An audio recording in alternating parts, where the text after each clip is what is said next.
Wannabe heroes. Before you get to the shiny ranks of S-Class or even the entry-level C-Class, there's a crowd that doesn't even make it past the front door, the wannabes. These are people who dream of being heroes but never officially join the Hero Association. The Hero Association has strict standards, and not everyone who dreams of saving the world actually makes it into their registry. These are the wannabes, the hopefuls who either failed the Hero Registry exam or never bothered to register at all. The Hero Registry exam tests two things: physical ability and written knowledge. You need to score high enough in both categories to earn your license. Sounds simple enough, but plenty of people who think they have what it takes end up falling short. Some lack the raw strength needed to take down monsters, others might be physically capable but bomb the written portion because they don't understand hero protocols, monster classifications, or emergency response procedures. Both aspects matter equally to the Hero Association. Some fail the Hero Registry exam, others never even take it. They exist in the gray zone between civilians and heroes, chasing recognition but living without it. Saitama himself started as a wannabe hero, saving people on his own before the association even knew he existed. He was doing the job long before anyone gave him credit for it.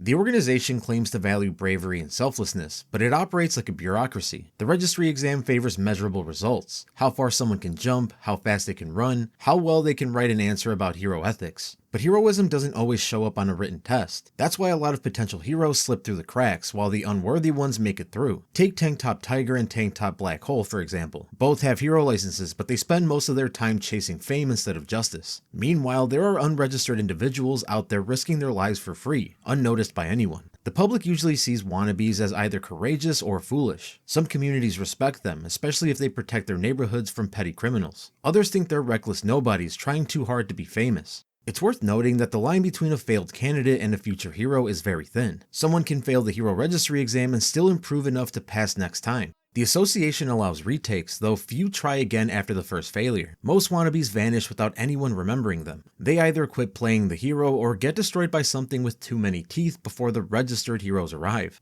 Just cutting in here really quick, I recently partnered up with GamerSupps. A lot of you might have already heard about GamerSupps before. They're like the go-to for energy supplements for gamers and people that enjoy anime and manga. Pretty big in the community. It's a product with 0 sugar, less than 1 carb, and less than 1 calorie, so it's keto friendly and diabetic safe.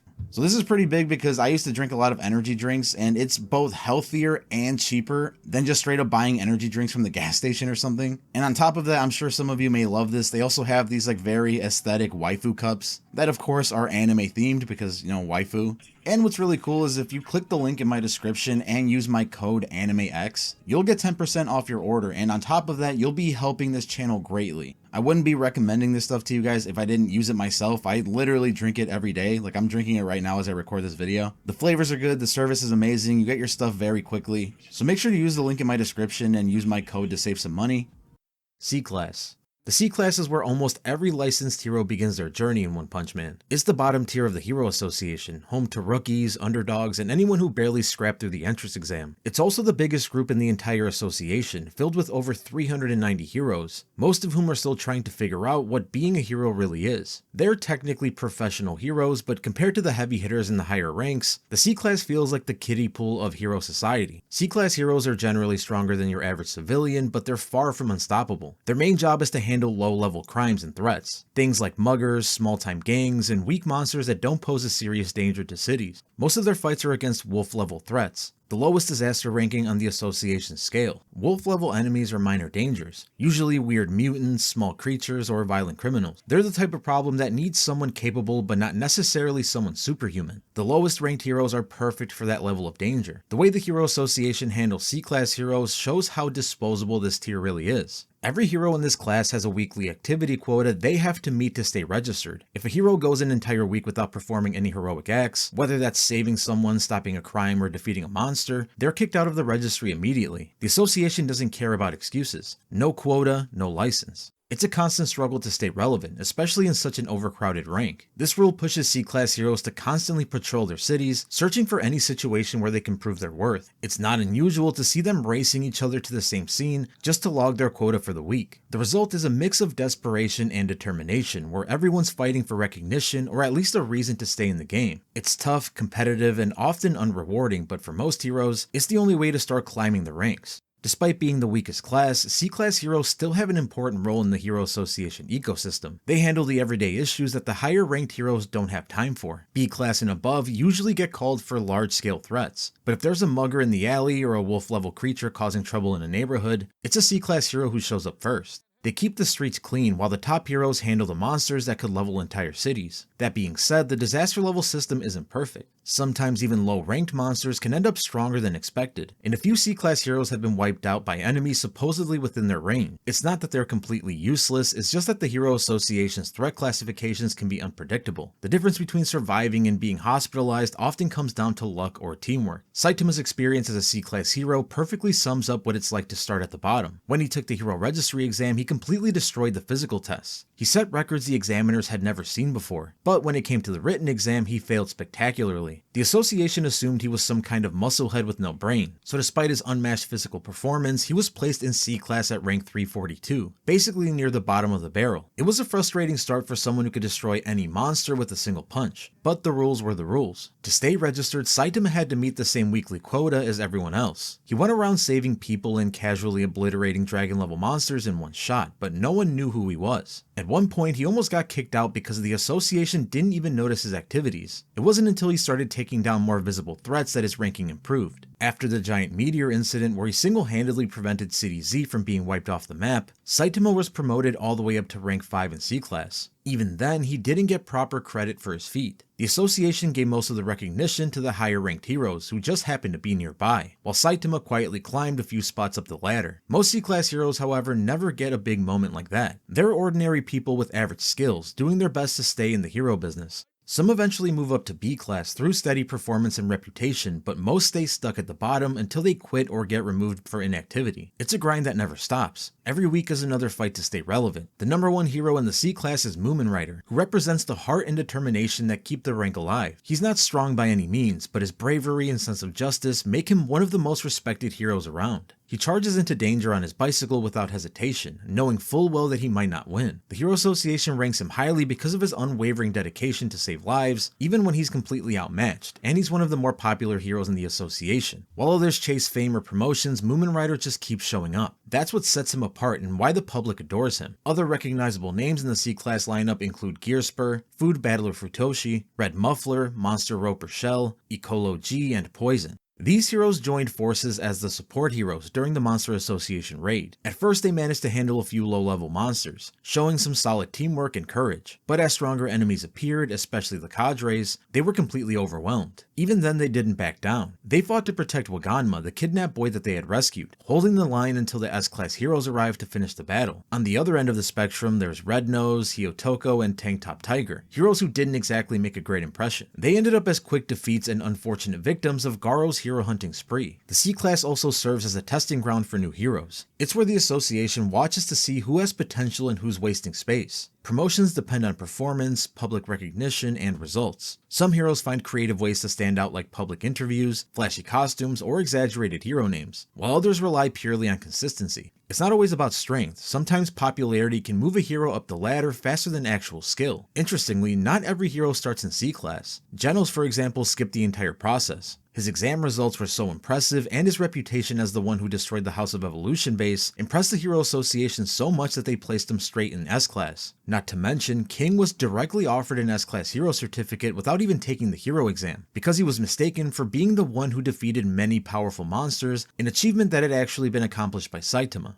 These kinds of jumps are rare, but it shows just how inconsistent the ranking system can be. Someone like Saitama, who could easily destroy any S-Class hero, was forced to start at the lowest level just because of a bad test score. Meanwhile, a cyborg with a flashy look and a good reputation instantly became one of the elite. Still, C-Class is where the foundation of Hero Society is built. These heroes handle the jobs that no one else wants. They might not get the headlines or the sponsorships, but they keep the system running. Without them, cities would be flooded with minor threats that could quickly spiral into bigger problems. Every S-Class hero was once an unknown rookie, and every rising star had to first survive the chaos of C-Class life. The C-Class might be the weakest tier in terms of power, but it's the one that defines what hero work actually looks like on the ground. It's the long patrols, the constant stress of quotas, and the thankless grind of saving people who don't even remember your name. Heroes like Saitama and Moomin Rider show both sides of it, the absurd and the inspiring. Together they show what C-Class really represents, the starting point, the struggle, and the raw reality of being a hero in a world that only celebrates the strong.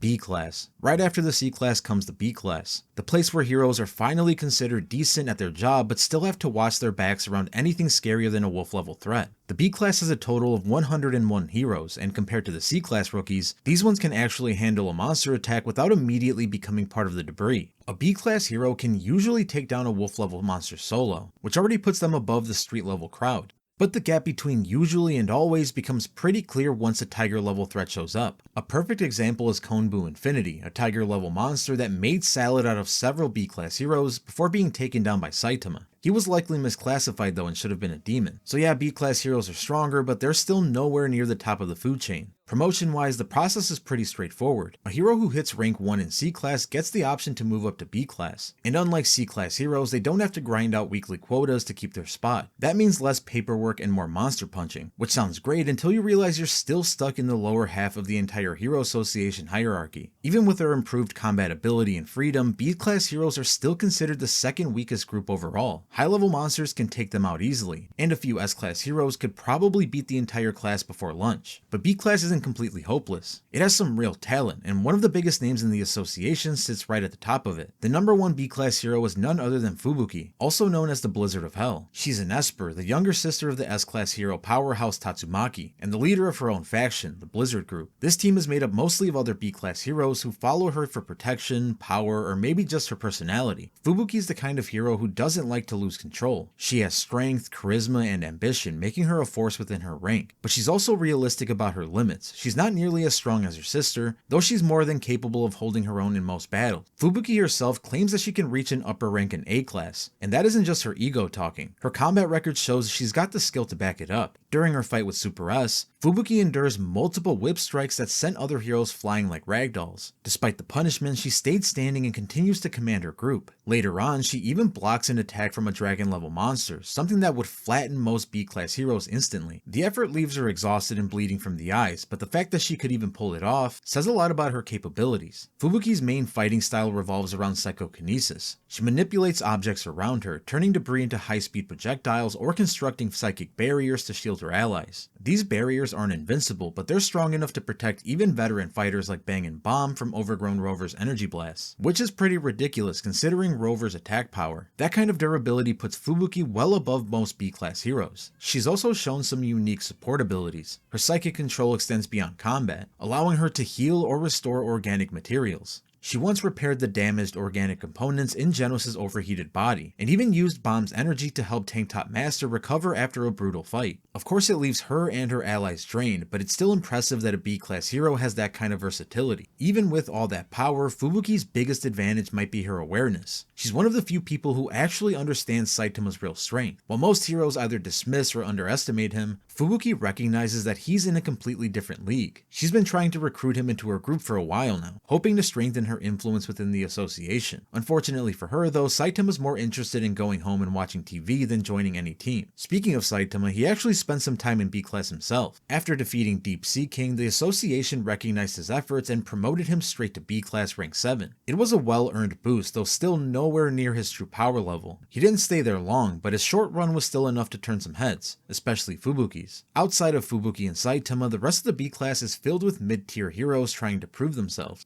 There's Double Hole, Jet Nice Guy, Needle Star, and Mizuki, who got recruited by the Monster Association raid support team. They crushed the first wave of monsters without breaking a sweat. The B-Class heroes in the support team actually held their own against a demon-level Rhino wrestler until Atomic Samurai showed up and sliced the monster into pieces. These heroes aren't the unstoppable forces like the S-Class elites, but they're no longer the pushovers from C-Class either. They're the backbone of the Hero Association's mid-tier defense, handling the monsters that top ranks don't have time for. So while B-Class might not hold the flashiest names or the most devastating abilities, it's a vital part of the Hero Association. It's the rank where competence becomes the baseline and true potential begins to shine, even if some of them still end up running from tiger level monsters once in a while.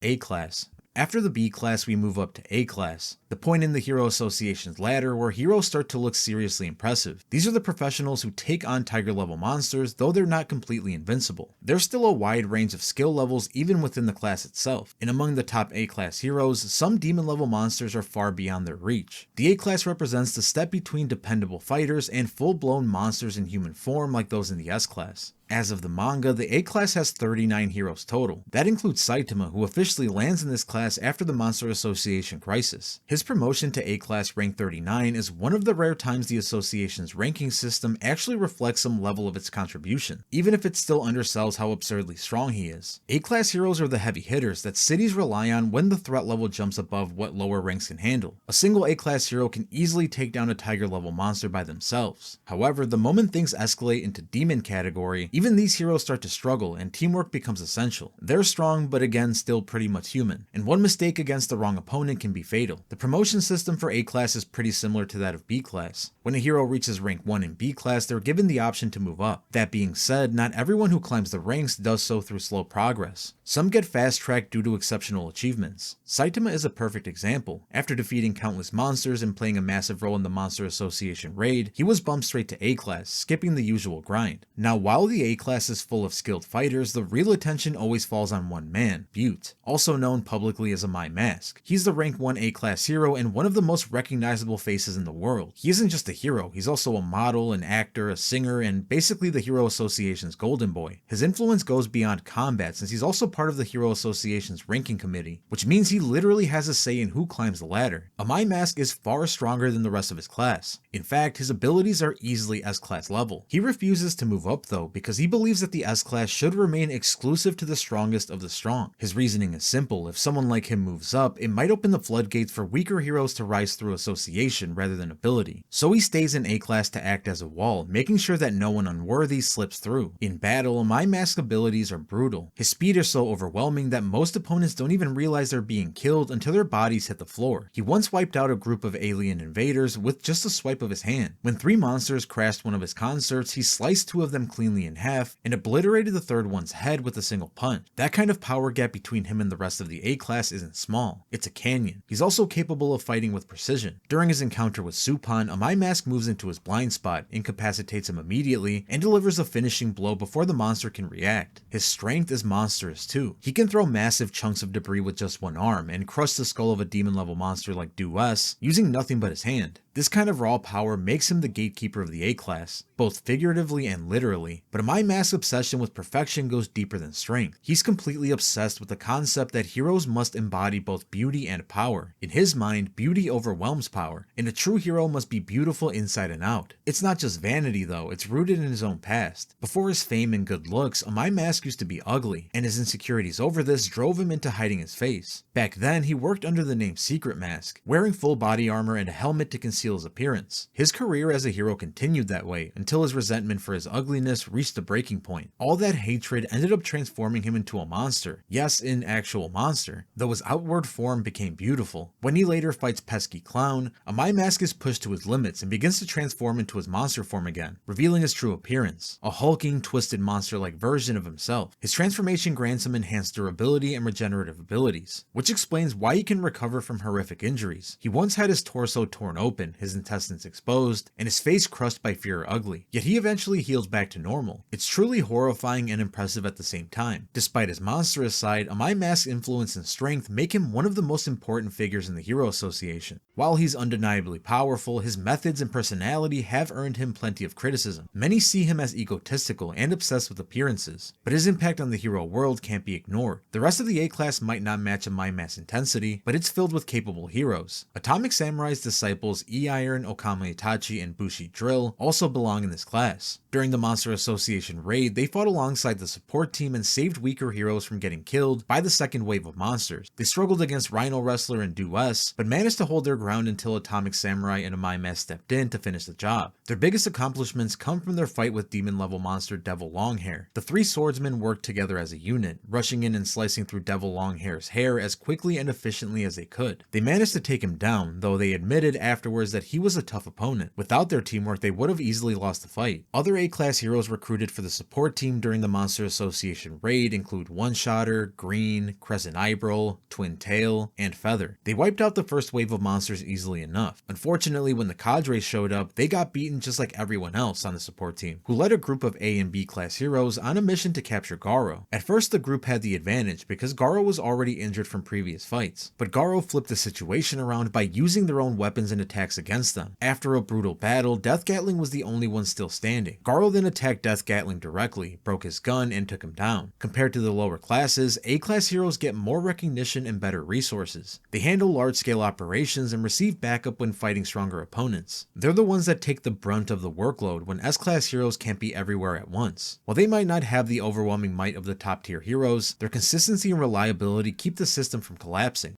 Unregistered powerhouses. Not everyone with insane strength cares about joining the Hero Association. Some people just do their thing, saving lives, fighting monsters, and training in peace without worrying about rankings or fame. These kinds of people are called unregistered powerhouses, and the association pretty much labels them as weirdos. But among the people who actually matter, the ones who fight, they're treated with serious respect. One of the best examples is the Council of Swordmasters, a group made up of the most elite swordsmen in the world. These guys only gather when something big threatens humanity, and when they do, everyone listens. The original members are Nichirin, Atomic Samurai, Amahare, Zanbai, and Haragiri. They're not chasing clout or rankings, they're just absolute beasts with the blade. When Garo starts going wild, Atomic Samurai calls the council together. He's worried Bang won't be able to kill his own student, so he wants to take Garo down before Bang gets involved. The council backs him up, but Haragiri flips out and starts talking trash. Then he pulls out a monster cell from the Monster Association, saying it's the only way to survive the chaos that's coming. But before anyone can react, he transforms into a monster himself. Atomic Samurai doesn't hesitate for even a second though. He slices Haragiri into pieces on the spot. During the big Monster Association raid, the Swordsmasters fight side by side with the S-class heroes. It's a brutal battle. Amahare and Zanbai get killed by Fear Ugly's acid, and Nichirin is left half dissolved. Even while dying though, Nichirin still manages to use his mythical necklace to summon the legendary Sunblade. He gives it to Atomic Samurai and tells him to find the Moonblade before losing consciousness. Later on, it turns out Nichirin actually survived and got cybernetic legs. The council doesn't fade away either. Amahare and Zanbai's kids, Yuta and Shido, take their father's spots to keep the legacy alive.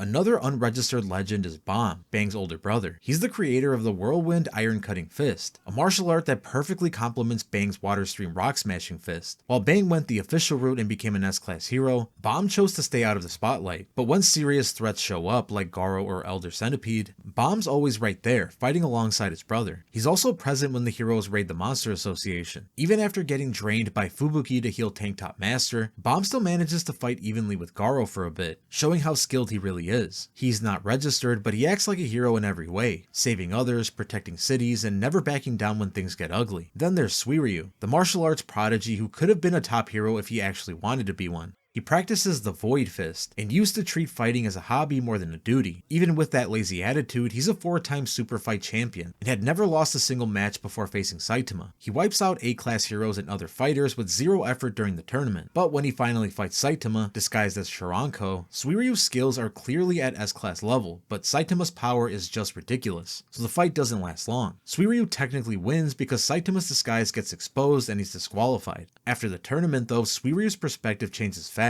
When monsters invade, he starts fighting seriously for the first time, defeating several martial artists who turned into monsters. One of them, Chose, was strong enough to be demon level, but Suiryu still handled him. That's when Goketsu, the first Super Fight champion who turned into a dragon level monster, gives him a taste of harsh reality. Goketsu offers Suiryu a position in the Monster Association, saying he could become even stronger by eating a monster cell. Suiryu refuses though, and Goketsu beats him half to death before leaving him to be devoured by the 3 crows. Lightning Max and Snek show up to save him, but then Bakuzan, another monsterized fighter, attacks and completely destroys him. Out of options, Suiryu cries out for help. And that's when Saitama comes back and obliterates Bakuzan in one punch. Suiryu tries to stop Saitama from fighting Goketsu, thinking he's walking to his death, but Saitama just goes anyway. Moments later, Goketsu's severed head lands right in front of Suiryu. That single moment changes him. He finally understands what being a hero really means, and now he aspires to become one. If we're talking about heroes not tied to the Hero Association, the Neo Heroes definitely fit the bill. They're a newly formed organization built to replace the declining Hero Association and present themselves as the next evolution of heroism. Unlike the Hero Association, which picks members through an entrance exam, the Neo Heroes use a headhunting system to recruit promising individuals. The group boasts over 2,000 candidates, way more than the Association's 600 pro heroes. Their structure is also completely different. Instead of focusing on lone hero work, Neo Heroes operate mostly in teams to handle monsters more efficiently and safely. Each team has a Neo leader who oversees missions, helps train their members, and maintains coordination. On top of that, the organization offers better benefits and a more polished image, which is why they managed to recruit several former S-Class heroes like Child Emperor, Metal Bat, and Super Alloy Darkshine.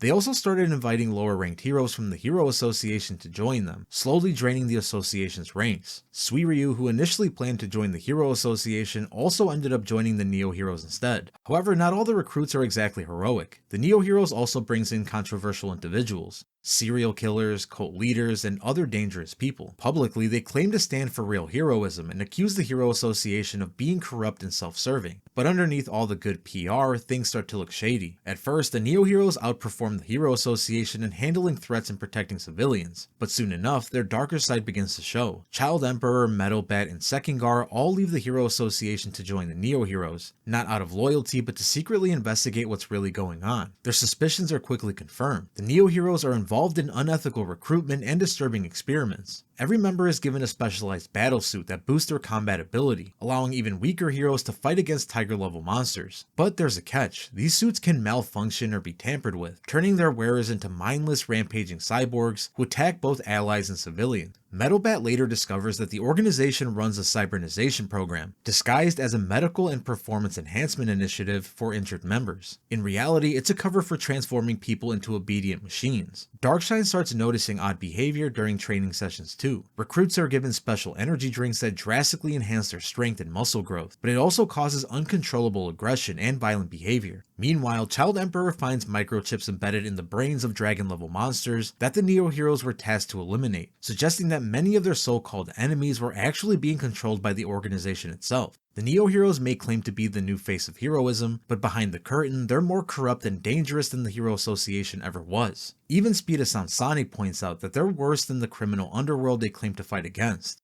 S-Class. When people talk about the strongest heroes in the Hero Association, there's really only one class that defines the top, the S-Class. This is the highest rank a hero can achieve, the level where the most dangerous, most capable, and most absurdly strong heroes reside. There's no rank beyond it. These are the people who step in when the threat level reaches "we're all doomed" territory. At the start of the series, there are 17 S-Class heroes, with Genos being the newest addition. The small number already says a lot. It's incredibly hard to reach this level. Each S-Class hero is powerful enough to deal with anything below demon level on their own, often without breaking a sweat. The mid-ranked S-Class heroes can easily handle standard demon level monsters, and some can even go toe-to-toe with dragon level enemies that would normally require an army. A-Class rank 1 heroes are technically eligible to move up, but Amai Mask, who currently holds the position, refuses to do it. He believes that the S-Class should stay exclusive to the best of the best. That stubborn standard has actually helped keep the S-Class as an elite force. The Hero Association itself describes S-Class heroes as individuals equivalent to an entire military division. That's how overwhelmingly powerful they are. Even the weakest among them could still take down multiple cities worth of monsters. Starting at the bottom of the list is Puri Puri Prisoner. He's a self-proclaimed angel of justice, and the lowest ranked S-Class hero. But that doesn't mean he's weak. His physical power is ridiculous. His punches can crush rock and steel, and he can reduce concrete walls to dust just with a tap of his finger. During his fight against the demon level monster Freehugger, he literally squeezes it to death. Against Bakuma, a monster that absorbed powers from others, Puri Puri Prisoner ended the fight using his vibrating Dark Angel Rush, completely obliterating the monster. His angel crawl technique even lets him move underground by digging through concrete with his bare hands. He might joke about being the weakest S-Class hero, but his feats speak for themselves. Next is Tank Top Master. He's the leader of the Tank Topper army and always wears a blue tank top that he claims boosts his strength. Whether that's actually true or just psychological, nobody's sure, but it's hard to argue with its results. In his fight against Garo, he managed to land solid blows and even had the upper hand on him early. It took Garo's advanced martial arts to finally overwhelm him. Against the Monster Association executives Fear, Ugly, and Gums, Tank Top Master struggled and was overpowered, but his endurance and determination still make him one of the toughest brawlers in the association.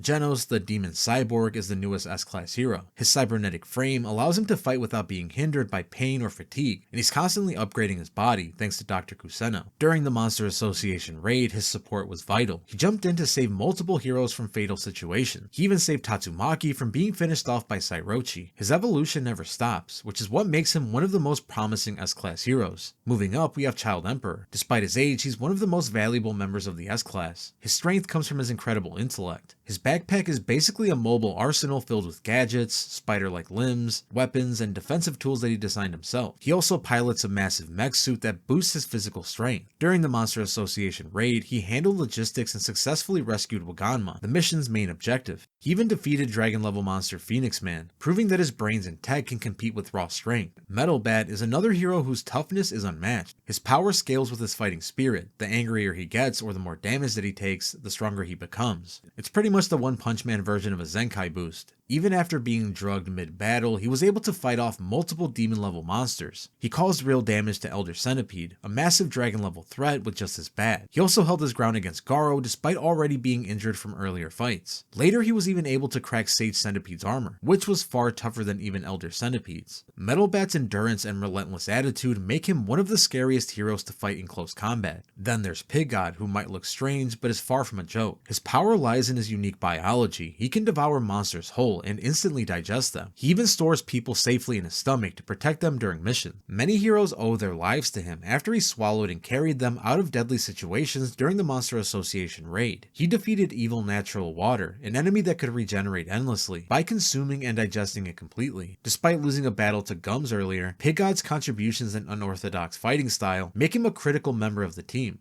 Drive Knight is a cyborg like Genos, but takes a more tactical approach. His tactical transformations let him morph into different combat modes. Drive Knight is known for his cunning and analytical mindset. However, his energy reserves are limited, so his battles need to be quick and precise. He's also one of the more mysterious members, often working independently and keeping secrets about the organization behind other cyborgs. Then we have Flashy Flash, the ninja of the S-Class. He's one of the fastest characters in the series, capable of killing enemies before they can even react. He single-handedly defeated 2 dragon-level monsters, Hellfire Flame and Gale Wind, who were also expert ninjas. Even when he lost his main weapon, he managed to fight Platinum S and an evolved Garo for some time, before being overwhelmed. His speed and precision make him a nightmare for anyone who tries to fight him head-on. Super Alloy Darkshine, on the other hand, is all about brute strength. His muscles are so dense that they act as armor, making him one of the most physically powerful S-Class heroes. He tossed Garo around in their fight, and tanked hits that would have killed most heroes. Even Garo admitted that Darkshine's strength was monstrous. His durability and stamina are nearly unmatched, but his weakness lies in confidence. Once shaken, his fighting performance drops drastically. Zombie Man doesn't win fights quickly, but he also doesn't really lose either. His regeneration is second to none, allowing him to heal from almost any injury. He's capable of surviving decapitation and limb loss without slowing down. He doesn't rely on flashy moves or extreme power. He just keeps fighting until his opponent can't anymore. His persistence and immortality make him a vital long-term fighter during prolonged battles. Watchdog Man might be the strangest S-Class hero. He dresses in a dog costume and patrols Q City, where monster activity is extremely high. Despite his odd appearance, his fighting style is animalistic and unpredictable. Garo, one of the best martial artists, couldn't even read his movements. Watchdog Man's speed and agility are also off the charts, and he single-handedly keeps the entire city safe without any backup. His strength is so great that the Hero Association barely needs to send anyone else to his city. Metal Knight, or Dr. Bufoy, is a technological genius. He controls an army of robots remotely and rarely appears in person. His machines handle everything: combat, construction, reconnaissance, and even surveillance. He's responsible for rebuilding the Hero Association's facilities after major battles. Despite being a hero, many others don't trust him because of his secretive behavior and obsession with weapons development. Bufoy's true power remains a mystery, but even without being on the front lines, his contributions are massive. Bang, better known as Silverfang, is one of the most respected and experienced S-Class heroes. He's a martial arts master who created the Water Stream Rock Smashing Fist, a technique built around precision and control. He trained Garo himself, which shows his ability as both a fighter and a teacher. He's physically powerful, fast, and disciplined, capable of defeating dragon-level monsters like Gums and Fear Ugly almost single-handedly. He also sparred evenly with Darkshine, proving his combat ability even among top-tier fighters. Despite his age, Bang remains one of the deadliest close combat fighters alive. Atomic Samurai is the Earth's strongest swordsman. His swordsmanship and speed are almost beyond human limits. He can draw and strike so fast that even Speed of Sound Sonic couldn't see the motion. He sliced through Rhino Wrestler, a demon level monster, before the creature even realized it was dead. Against Black S, a dragon level monster with countless clones, Atomic Samurai cut through hundreds in seconds. Using the Sunblade, he even destroyed Homeless Emperor's massive energy sphere and cut off Golden S's arm. His precision and lethal speed make him a top tier killer among the S-Class. Then there's King, known as the strongest man on Earth. Every hero fears him and every villain runs when he shows up. The catch is that King has no actual combat ability. He's just an ordinary man who keeps getting credit for Saitama's victories. However, his reputation alone has saved lives, since most enemies just simply surrender before fighting him. King may not have power, but his presence still has a psychological effect stronger than most weapons. And finally there's Tatsumaki, rank 2, the Tornado of Terror. She's the most powerful Esper alive, and one of the association's greatest assets. Her psychic power is beyond comprehension. She once redirected a full-scale bombardment from Boros' ship back at itself without breaking concentration. She lifted the entire Monster Association headquarters out of the ground while protecting the heroes inside at the same time. During her fight against Psychos and Orochi's fusion, she pulls massive rock formations from the ocean and hurls them like missiles. Even while injured, she manipulated the ruins of the headquarters into a colossal spear. Her power is so immense that the terrain itself bends when she fights seriously. After Bang, Child Emperor, Metal Bet, and Darkshine resigned, the S-Class was left with only 13 active heroes, the smallest roster among all the classes. It's also the only class where every member has actually appeared in the story.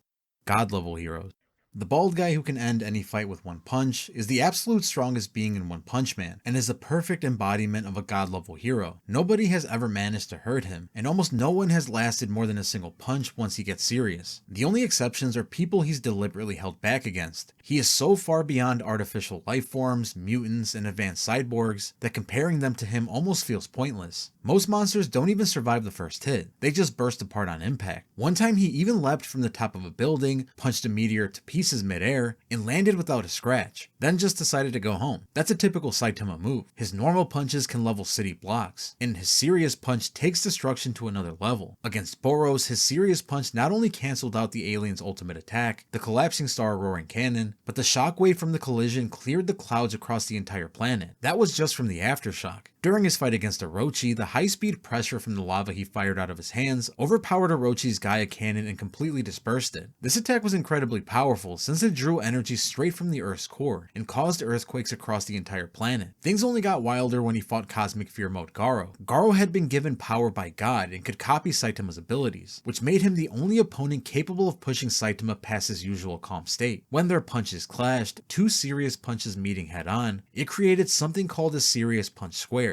a blast so powerful that it could have wiped out the entire Earth several times over. Blast and his interdimensional allies barely managed to redirect the explosion into space, where it detonated far away, wiping out multiple star systems and leaving a massive hole of starless darkness in the galaxy. During that fight, he casually used one of his hands to lift Io's surface, one of Jupiter's moons, and sent its debris floating into space. At the peak of that same fight, Saitama accidentally sneezed and blew away half of Jupiter's gas layer. That's not even an attack, it's just a sneeze. The thing about Saitama's power is that it keeps growing endlessly. Every time he fights, his strength spikes to match and exceed whatever's in front of him. No technique or concept can keep up. At this point, he's more of a force of nature than a man in a cape. Despite being the strongest character in the series, Saitama isn't the only one in this rank. Blast, the S-Class rank 1 hero, also belongs here. That's why we didn't lump him with the other S-Class heroes. While the Hero Association labels him as an S-Class hero, his real capabilities push him well beyond that. He's the closest thing to a Cosmic Guardian the Hero Association has. His true mission isn't about stopping city-level monsters, it's about preventing a godlike threat from crossing into the human world. He can manipulate space, open portals, and travel across dimension. When he appears during the Monster Association raid, he instantly recognizes the energy of God, the mysterious being behind the most dangerous transformations in the story. His teleportation portals are stable enough to handle the immense power released during Saitama and Garo's fight, which already tells you he operates on a cosmic scale. His physical abilities also back up his god tier status. He can react to light speed attacks and deliver blows that distort space. During his brief moments in battle, he creates energy constructs and gravitational distortions that act like miniature black holes. He isn't a brute force fighter like Saitama, but a tactical, multi-dimensional one. His fighting style focuses on sealing, redirecting, and neutralizing cosmic threats rather than overpowering them. and judging from his experience dealing with God, he might be one of the only people who understand how dangerous this divine level entity truly is. Blast isn't fighting alone either. He leads a team of 9 interdimensional warriors, each one strong enough to rival humanity's most powerful fighters. At first we only see their silhouettes, but several of them are eventually revealed later in the story, or at least in previous versions of the manga. While Saitama and Garo are fighting on Earth, Blast and his team are busy fighting in another dimension, reinforcing the seal that keeps God trapped. Among the team, one member stands out with pointed ears, pale skin, and a crystal orb. She monitors Earth's surface and ocean, acting as the group's intelligence specialist. Another reveal gets fans talking. One of the members looks almost exactly like Boros, which hints that his species might be involved in the cosmic conflict with God. There's also a massive lion-like humanoid who's clearly built for combat. The other 5 members haven't been revealed yet, but judging from what's known, each one probably has powers on a cosmic level. Before forming the team, Blast worked with his old partner, Empty Void, who also happened to be the founder of the Ninja Village. Together they hunted down mysterious cubes connected to God, but things eventually went wrong. Void lost trust in Blast and tried to handle the cubes on his own, which led him straight into God's trap. The entity granted Void divine power, turning him into a monster under his control. Blast eventually confronted him and defeated him. His defeat was so crushing that he fell into a deep coma and was placed in a recovery capsule inside the Ninja Village for 15 years. Because of a dimensional barrier Void had set up, Blast couldn't locate him afterward. The barrier gave Void enough time to recover. Void eventually wakes up from his 15-year slumber, and he tracks Sonic's hideout where he encounters and attacks Saitama. The fight ends instantly. Saitama floors him with one punch, sending his body deep into the ground. After that, things escalate fast. A massive crack appears in the sky, forming a rift through space and time. From the rift, 2 divine beasts show up, Byakuya and Genbu, acting as guardians serving God. They immediately unleash destruction across the area, firing massive energy blasts at everyone present. Blast reacts in time though, shielding everyone inside an energy barrier that blocks the attack. Void regains consciousness and launches a counter-attack using his dimensional slash. The move slices clean through both divine beasts, cutting them apart effortlessly. Once the battle ends, Void's monster form begins to crumble, revealing his human face underneath.